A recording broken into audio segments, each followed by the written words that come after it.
Alhamdulillahillazi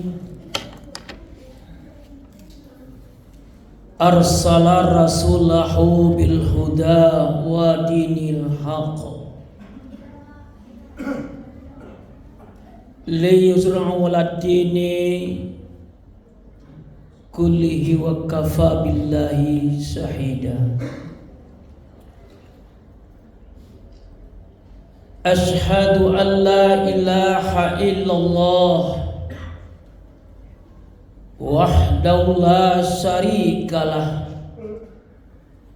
wa ashhadu anna Muhammadan abduhu wa rasuluh la nabiyya ba'da. Allahumma shalli wa sallim ala Muhammad wa ala alihi wa sahbihi ajma'in.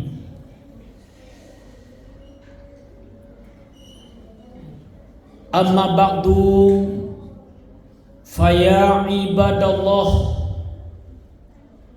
ittaqullaha haqqa tuqatih wa la tamutunna illa wa antum muslimun. Faqala Allah Ta'ala fil Qur'anil Karim, a'udzu billahi minasy syaithanir rajim. Bismillahirrahmanirrahim. Ya ayyuhalladzina amanu taqullaha wal tanzur nafsum ma qaddamat liqad wattaqullah innallaha khabirum bima ta'malun. Shadaqallahul azim. Kaum muslimin, bapak-bapak, saudara,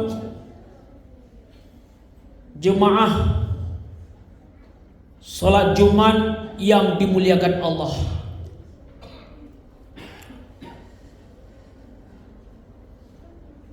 Rasa syukur selalu kita sampaikan kepada Allah Subhanahu wa taala yang senantiasa melimpahkan rahmat dan karunia-Nya buat kita semua, sehingga kita masih diberikan kesempatan untuk hidup dan kehidupan ini, diberikan kesempatan untuk beramal soleh, diberikan kesempatan untuk bertaubat kepada Allah. Tujuan pokok utama hidup manusia itu dunia ini tak lain tak bukan adalah hanya mengabdi, menghambakan diri kepada Allah. Wa ma khalaqtul jinna wal insa illa liya'budun. Tidak kuciptakan jin dan manusia itu hanyalah melainkan tugas pokok kita mengabdi kepada Allah. Berarti apa saja aktivitas kita di dunia ini, baik ibadah yang mahdah, ghairu mahdah, dan apapun bentuk perbuatan kita di dunia ini, kerjakanlah semata-mata karena Allah. Inilah makna dari kita diciptakan dunia ini. Tugas pokok kita adalah hanya beribadah, menghambakan diri kepada Allah. Yang selebihnya hanya aksesoris, tambahan-tambahan saja. Yang pokok kita menghambakan diri kepada Allah. Selawat serta salam tak sampaikan buat junjungan Nabi Muhammad sallallahu alaihi wasallam. Kaum muslimin, hamba Allah yang dimuliakan, alhamdulillah kita sekarang sudah berada di bulan Januari, bulan yang baru di tahun 2025 ini. Berarti diberikan kesempatan kita hidup untuk kehidupan dunia ini oleh Allah. banyak saudara kita, tetangga kita, kawan kita sepermainan sudah dipanggil oleh Allah. Tapi kita, Allah diberikan kesempatan kita untuk hidup ini. Allah mengingatkan kita di tahun masih yang baru ini untuk dapat mengevaluasi diri, menintrospeksi diri, apa-apa yang telah kita perbuat dan bagaimana untuk kedepannya yang lebih baik. Tak salahnya Rasulullah mengatakan, kalau manusia itu sama dengan hari kemarin, tahun 2004 dengan tahun 2005, inilah orang-orang yang merugi. Apalagi buruk, inilah orang yang dilaknat Allah. Orang yang terbaik itu, orang yang beruntung itu adalah semakin hari hidupnya semakin dekat dengan Allah. Pernah suatu ketika Rasulullah ditanya oleh sahabat, "Ya Rasulullah, khairun nas, siapakah yang terbaik ya Rasulullah?" Rasulullah menjawab, "Khairun nasu man tala umuru wa suna amalu." Orang yang terbaik itulah diberikan panjang umur oleh Allah, tapi semakin hari semakin banyak amal-amal solehnya, semakin dekatnya dengan Allah. Syarrun nasu man tala umuru wa suna amalu. Orang yang terburuk itu, wahai para sahabat, orang yang terjelek diberikan kesempatan hidup, dipanjangkan umurnya oleh Allah, tapi semakin hari semakin jauhnya dengan Allah, semakin hari amal-amal solehnya semakin sedikit. Mudah-mudahan tahun 2005 ini kita mampu merubah hidup kita menjadi orang-orang yang terbaik. Makanya kesempatan yang berbahagia ini, khutbah kita akan menyampaikan 3 nasihat yang diberikan oleh Rasulullah SAW tentang kehidupan dunia ini. Ada 3 nasihat yang diberikan oleh Rasulullah. Yang pertama, suatu hari Umar bin Khattab datang ke rumah Rasulullah. Ketika Umar bin Khattab datang ke rumah Rasulullah, ketika masuk ke rumah Rasulullah, didapati Rasulullah punggungnya berjejak karena ada bekas-bekas tempat tidurnya. Karena Rasulullah tidurnya di daun-daun buah korma, dibuat ayanan, berakan tikarlah. Kalau di awak tempat sapi korban, lapi sapi korban, inilah kalau kita dunia ini. Sehingganya berjejaklah di punggung Rasulullah, menangis sedihlah Rasulullah Umar bin Khattab. Apa kata Umar bin Khattab? "Ya Rasulullah," sambil menangis, "kenapa kehidupanmu seperti ini? Yang serba, yang kekurangan. Engkau lihatlah, wahai Rasulullah, Raja Kisra di Persia, Raja Kaisar di Romawi, hidupnya serba mewah, serba megah-megah. Tetapi engkau raja, pemimpin, tapi engkau tidur saja di daun-daun kurma ini, pelepah kurma ini, sehingga berjejaklah di punggungmu, wahai Rasulullah." Sambil Umar bin Khattab menangis. Lalu Rasulullah menjawab, "Ma liya lidunya ma ana walinnya." Wahai Umar bin Khattab, apa pentingnya dunia ini bagiku, wahai Umar? Innama masali wa masalul kama salir rokhaiba dolla tasha tajarata summa rahi wa tarakaha. Wahai Umar, sesungguhnya dunia ini perumpamaan bagaikan orang pergi seorang musafir, pergi perjalanan, lalu singgah sebentar di bawah pohon, kehausan, kepanasan, hanya istirahat sebentar. Wa tarakaha, lalu dia lanjut perjalanan. Inilah dunia ini wahai Umar, hanya kita hidup sementara. Kayak orang musafir dalam perjalanan, sudah letih, duduk sebentar di bawah pohon.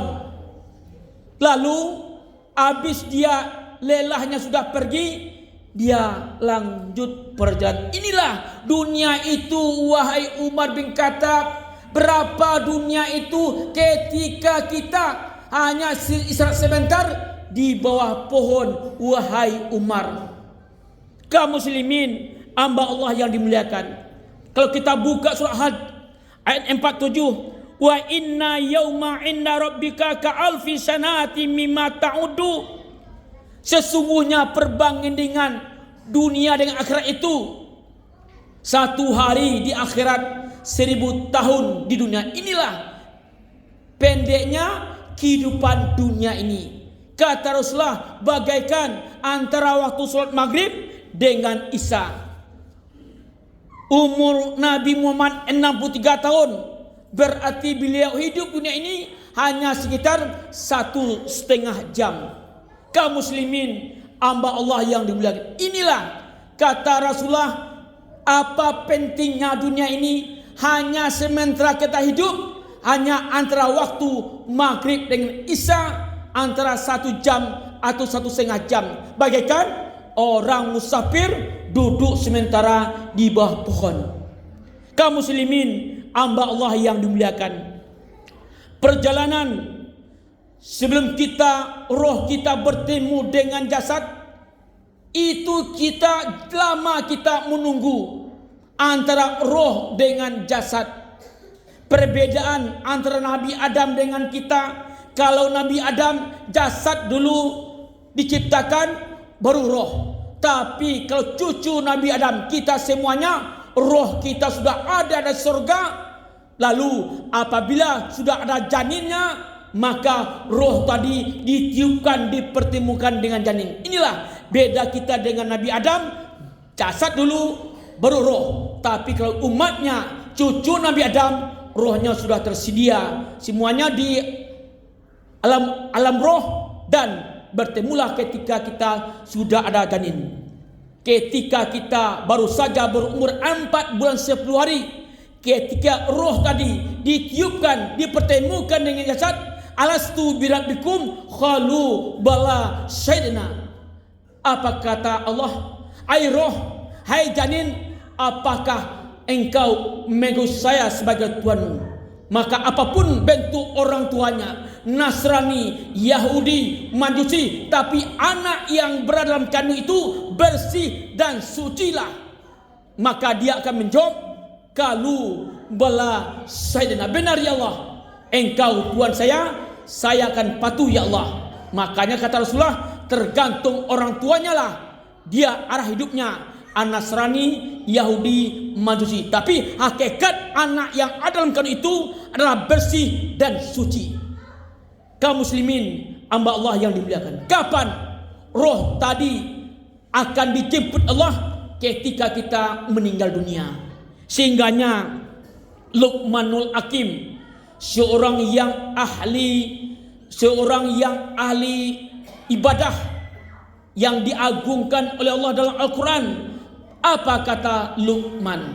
Ya bunayya inna salasin sulusin lillah, sulusin li nafsih, sulusin liduni. Wahai anakku Luqman, wahai anakku, kata Luqman, sesungguhnya manusia itu ada 3 bagian.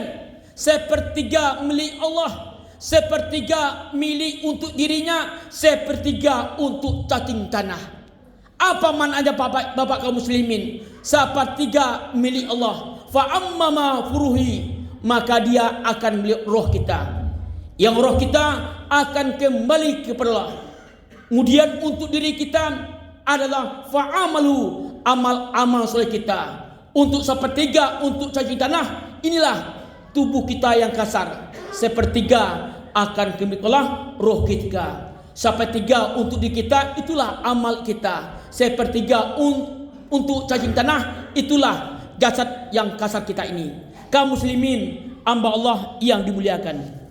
Yang kedua, Rasulullah menyampaikan nasihat kedua adalah bahwa dunia ini adalah permainan dan senda gurau. Wa mal hayatud dunya illa la'ibun wa lahun. Sesungguhnya dunia ini adalah permainan dan senda gurau. Mari kita jadikan apapun yang kita perbuat dunia ini barengkalah dengan iman dan takwa.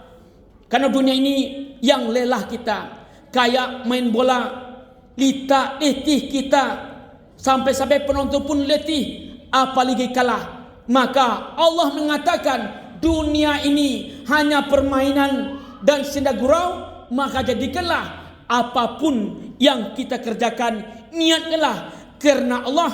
Kita mengharapkan pahala Allah. Inilah yang diharapkan oleh manusia. Dunia ini permainan segurau. Jadikanlah dunia ini sebagai tempat kita untuk beramal soleh.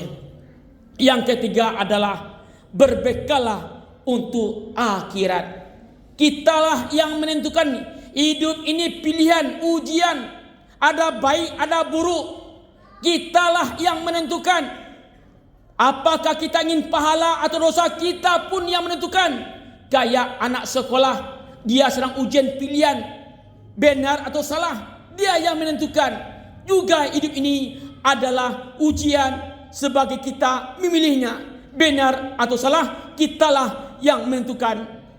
Tapi Allah mengisyaratkan untuk berbekalah akan ilmu, wa tazawwadu fa inna khairizadit taqwa. Sebaik-baik bekal adalah bekalnya orang-orang yang bertakwa. Makanya ayat yang kita baca tadi, surah Al-Asr ayat 18, ya ayyuhallazina amanu taqullah wal tanzur nafsun ma qaddamat ligad. Hai orang-orang yang beriman, iman yang dekat, iman yang jauh, iman yang pertengahan.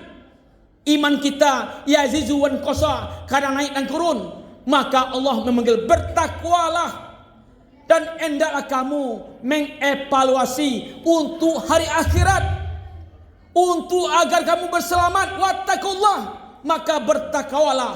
226 kali Allah mengingatkan kita untuk bertakwa. Khatib Jumat lupa baca untuk bertakwa, tidak sah Jumatnya. Maka Allah mengisyaratkan sebaik-baik bekal itulah orang-orang yang bertakwa. Makanya Ali bin Abi Thalib, yang takwa itulah al-kafu min dalil. Orang yang bertakwa itulah orang yang selalu takut kepada Allah. Hati-hatinya ia berbuat takut dengan azab Allah, takut amal diterima, takut dia dengan Allah kalau melakukan perbuatan kemaksiatan. Makanya ketika Muaz bin Jabal disuruh oleh Rasulullah ke Yaman, apa kata Muaz bin Jabal? Usini Nabi Allah, kasih saya wasiat wahai Rasulullah, selamat dunia, selamat akhirat. Rabbana atina fid dunya hasanah wa fil akhirati hasanah wa qina azabannar. Ya Rasulullah, berilah Rasulullah wasiat. Apa kata Rasulullah? Ittaqullah haitsuma kunta. Bertakwalah engkau wahai Muaz dimanapun kamu berada. Maka untuk itu kaum muslimin, kalau kita ingin selamat dunia, selamat akhirat, bebas dari api neraka, syaratnya adalah orang-orang yang bertakwa. Kalau orang beriman belum tentu lagi. Orang yang beriman masih ditimbang-timbang kalau dia nanti di padang mahsyar. Dosa 5.000, pahala 3.000, dipanggang dulu 2.000 karena berdosanya masih kurang. Tapi kalau orang bertakwa langsung masuk surga tanpa dihisab. Wasari'u ila maghfiratan min rabbikum wa jannatun wal ard udil muttaqin. Allah menyediakan bagi orang-orang yang bertakwa surga seluas langit dan bumi untuk orang-orang yang bertakwa. Bahkan Allah berjanji orang yang bertakwa hidupnya dijamin dunia dan akhirat. Inna akramakum indallahi atqakum. Sesungguhnya orang yang mulia di sisi Allah itulah orang-orang yang bertakwa. Berarti bekal terbaik itulah bekalnya takwa. Rezeki akan diberikan tidak sangka, dimudahkan urusannya Allah. Apapun ini janjilah bagi orang-orang yang bertakwa. Wa may yattaqillah yaj'al lahu makhraja, dimudahkan segala urusannya. Wa yarzuqhu min haitsu la yahtasib, akan diberi rezeki tanpa disangka, bahkan dimudahkan segala min amri yusra, segala urusannya di dunia ini. Untuk itu kaum muslimin, mumpung kita masih dipanjangkan umur Allah, marilah kita berbekal yang takwa untuk mencapai dunia dan akhirat selamat dan bebas dari api neraka. Faqtabiru ya ulil basar la'alakum turhamun.